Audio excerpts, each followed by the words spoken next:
Yeah, so today's topic is aligning marketing and sales, and I would like to start with you, Anders. Is it important to align marketing and sales?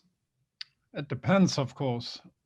We can say that I have almost never ever experienced or seen it, but at a few times I have experienced it. And when I say experience it, it is actually even pre-sales, sales, and after sales. It's the full customer experience that with some companies and brands in B2B and B2C, you can sometimes experience that they know your history, they know you, they know all the interactions you have done and so far in a nice way. But for most companies, whether they are B2B and B2C, they have never ever made a decision that they want their customers to have one experience. And therefore built in the question sales and marketing and so on, that's the stance we need to take. How do you want to be perceived? Do you want to step out of your inside costume and look from the outside and think, okay, this is a B2B company. My sales and purchase cycle is 3 to 7 years. And then I will be a customer for 5 or 10 or 15 years. How do I want to perceive this company that I'm now stepping out of, pretending that I'm on the outside? That I think is a type of discussion to have. And then it's very, very easy. One source of data, relation, interactions, everything else. That's at least how I think. Stellan, do you think that it's relevant for all companies, no matter what industry you are in, to align marketing and sales? Yeah, I think so for like 2 reasons. So the first one is obviously then what Anders has been talking about here, is the sake of the customer experience, basically. You never want to have a gap in that experience where you want to feel like you're interacting with one company, even though you're passing through different departments on the inside. And then the other one I would say is for the sake of business outcome. It's a really sort of sub-optimization or a deduction in return of investment in marketing and sales if you have this sort of siloed approach. I think, Alexander, it's always interesting to think if it was illegal or if it was forbidden.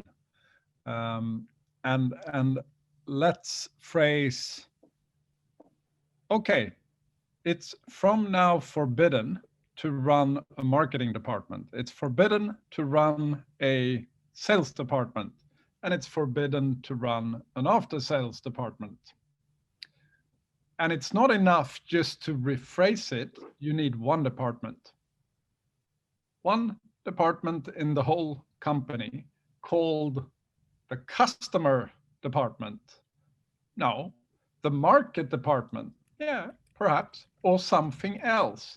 Everyone that works with different things within these previous 3 or 5, in some cases, department. How do we gonna organize that? And why do we organize it like that? Do we do it to save money? Perhaps that's a consequence. Do we do it to be more relevant? Yes, that's usually prerequisite to have satisfied customers, and so forth. I think it's good to play with the illegal thing or the forbidden thing. We must change for some reason. And I would say start by making sure that it's one department and their responsibilities is that their main responsibility is potential and existing customers. So Stellan, the companies that decide to create one department, what challenges do they meet in the transition into one department? Well, I think there is a a very common scenario is a sort of a distrust on both sides of this. So both from marketing and sales and after sales. Sort of this they don't know what they're doing attitude is something we come across. And that is of course related to organizational silos and having these very sort of specialized departments that sort of are driven more by their own existence than by the outcome for the customer in the end. I don't think it's a given that a company over time ends up in that situation, because there are obviously companies who prove the other point, so to speak, but I think it is more likely for a company that has been in business for quite a while to end up in that situation, and for a younger company, simply because in a younger company you have started that company and got traction with that company because you are solving problems for someone, and then once until you reach a certain scale, it's more all hands on deck than organizational siloed thing that there is in bigger organizations. Yeah, Anders, do you have any challenges to add there or verify? You can look at it from several perspectives, and yes, I agree with Stellan. Let's say like this: if I'm having a dinner with people who work in B2B, and then I tell them, you have one department that it's fun but fairly costly, and then I say you have one department, that's needed. How else could you do business in your company? And then you have one department. So that's where you make the money. Okay, I understand. Then everyone knows the three departments that I'm talking about. It's not fair. It's not always true, but it's very, very strange. So that's one perspective, because I presume it's definitely the perception. Yes. And then the other side of that is, okay, maybe I sign up for something with a B2B company. I sign up for their financial news. Let's say I do that. And I do that because they are a prospective supplier of us long term. We have a long contract now, but I will watch them a bit from a financial perspective. And I will also sign up on their LinkedIn page, their company page. 2 years later, I start subscribing on their knowledge content. I read their articles, perhaps I download something. Then some of my colleagues start signing up for some other things and visit their buy section or their product section or solution section and commercial section. And perhaps we look at a couple of the webinars that they provide. A couple of years later, we become customers and we get invoices and we start getting problems with the deliveries. If I now would ask this company, could you, from our company's perspective, give us a full review on the journey we have been doing together over the past, let's say, 5 years? They have to look in different databases now.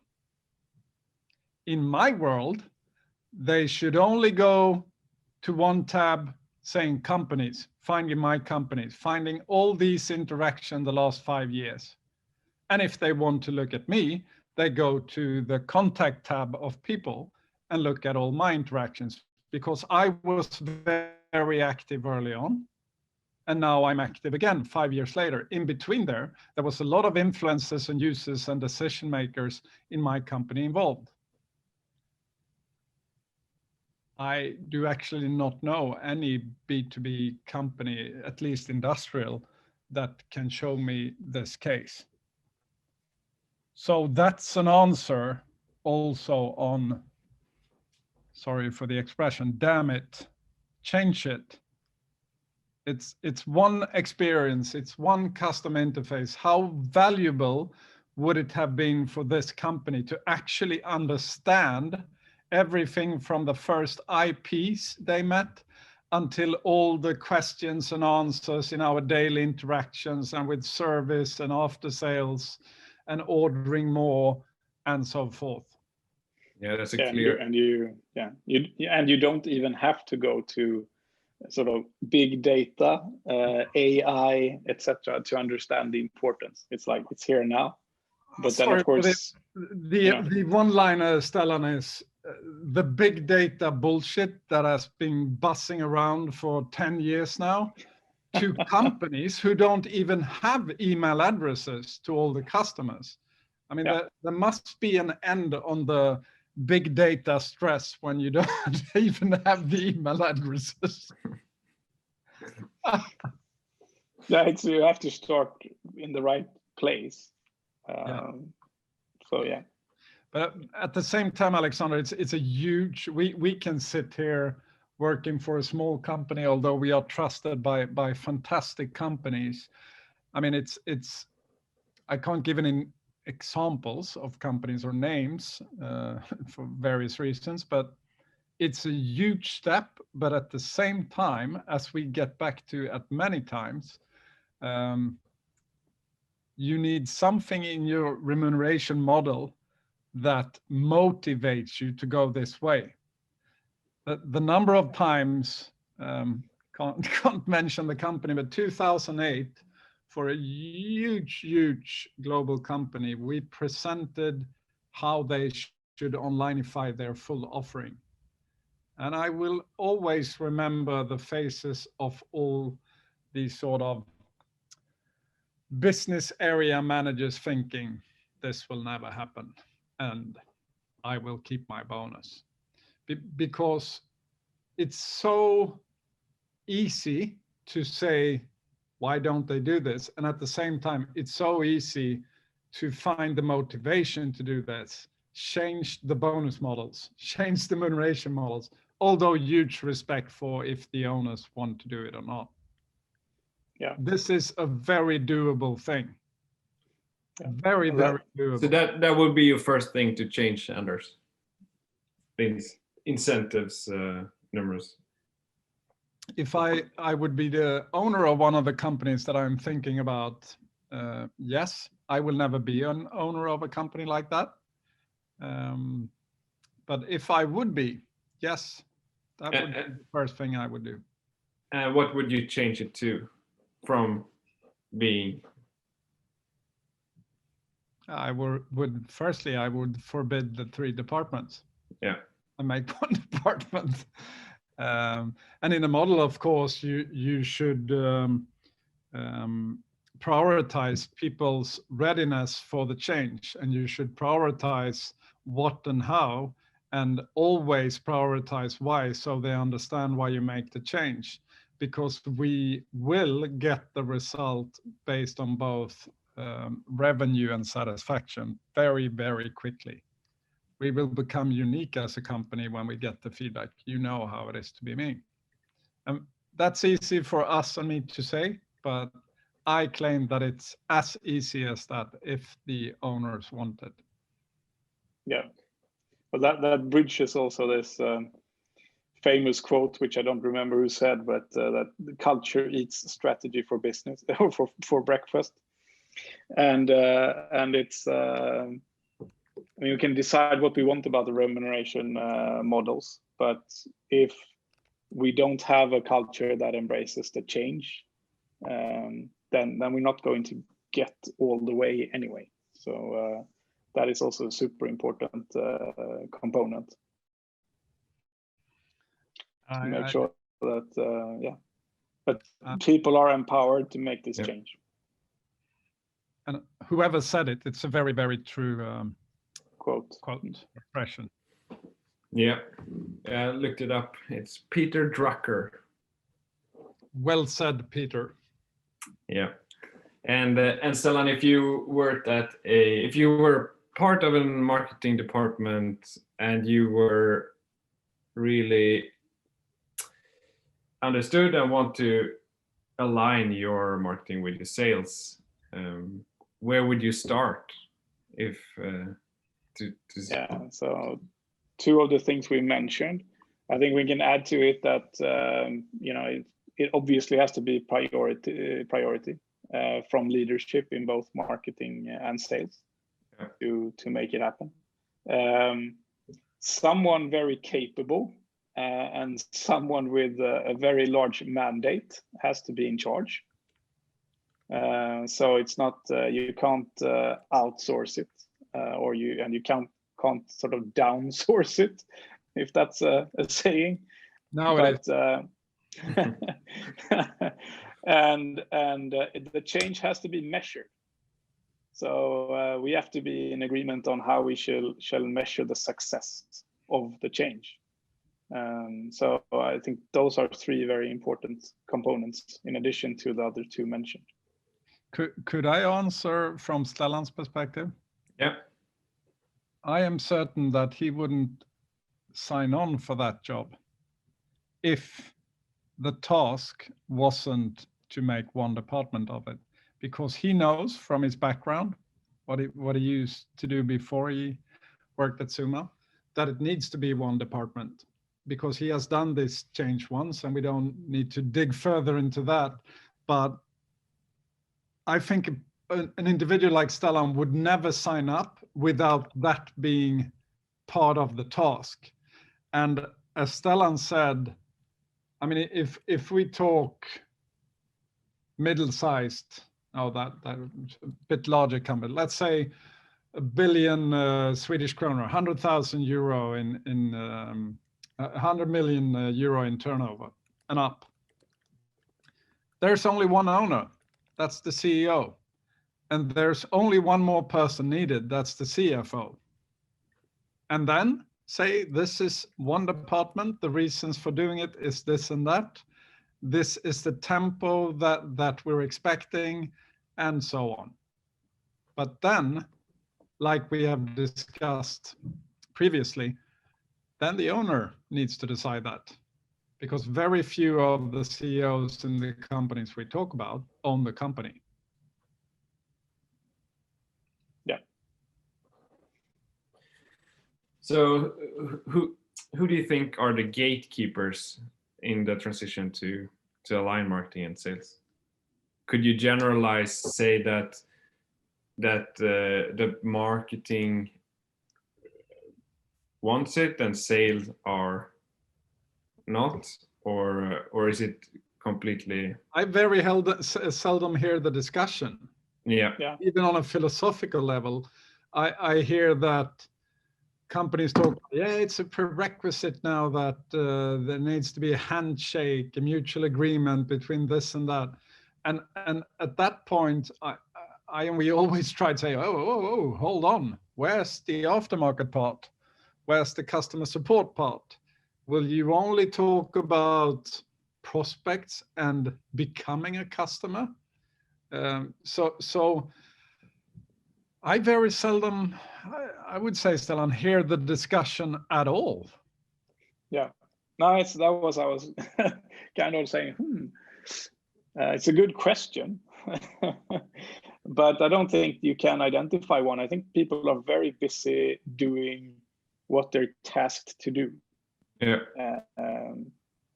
Most organizations are sort of very lean in that sense, at least in large corporations. So there are too few people that are thinking like business development in that sense, and thinking, hey, we might change this and do this in a different way, and hence gain something 18 months from now. Yeah. Because it's always about here and now. I sit and think about a listed B2B and B2C company in US. I wonder what would happen if they started organizing their companies in pre-sales, sales, and after sales. What would happen with that company? When the strength today with that company is that they have one contact card where they know everything about me, whether it's in B2B and B2C, doesn't matter. They know everything about me. They ask me to start a business account. Yeah, of course I can start a business account.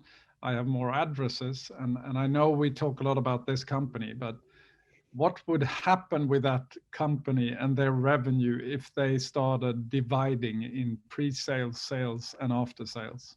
Most likely they would not be one of the largest and most profitable companies in the world anymore. They would at least lose their core edge, so they would be like everybody else. So yeah. Yeah. Well, we need to round up, but thank you both for participating. Very interesting to hear your thoughts on this topic. Thank you, Alexander.